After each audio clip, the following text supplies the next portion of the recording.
வணக்கம். Shri Xavier YouTube channel. இந்த குழந்தை பார்த்தீங்கன்னா 6 மாசமான ஆண்குட்டி. இவங்க வந்து சனிக்கிழமை வந்து அடிபட்டிருக்குன்னு சொன்னாங்க. நேத்து சண்டே வந்து நாங்க ரெஸ்க்யூ பண்ணோம். இவங்க பார்த்தீங்கன்னா, டாக்டர் தணிகைவேல்ட்ட கொண்டு போனோம். டாக்டர் என்ன சொல்றான்னு பார்த்தீங்கன்னா, இது வந்து அடிபடல, இது வந்து அடிச்சிருக்கிறாங்கன்னு சொல்றாங்க. ஆக்சிடென்ட் கிடையாதுன்னு. 3 காலுமே ஃப்ராக்சர் கிடையாது. உடைஞ்சு இருக்கு. 2 துண்டா உடைஞ்சிருக்கு. இவங்க வந்து ட்ரீட்மெண்ட் பார்த்துட்டு இருக்கோம். இவங்க நடந்த இடம் வந்து கேளம்பாக்கத்துல தையூர்.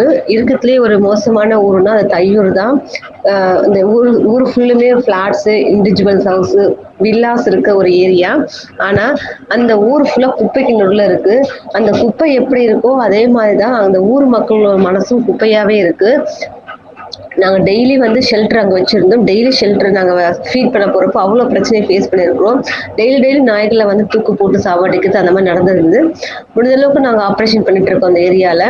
இப்ப நாங்க அந்த ஏரியால இல்ல. இப்ப காலி பண்ணிட்டோம். ஆனா நாய்கள் ரொம்ப கஷ்டப்பட்டு இருக்காங்க. ஒரு உயிரை கொல்றது தான் நிரந்தர தீர்வு கிடையாது. அந்த நம்ம கருத்துரை மட்டும்தான் தீர்வு. இதுக்கு வந்து இந்த பொதுமக்கள் புரிஞ்சுக்கணும்.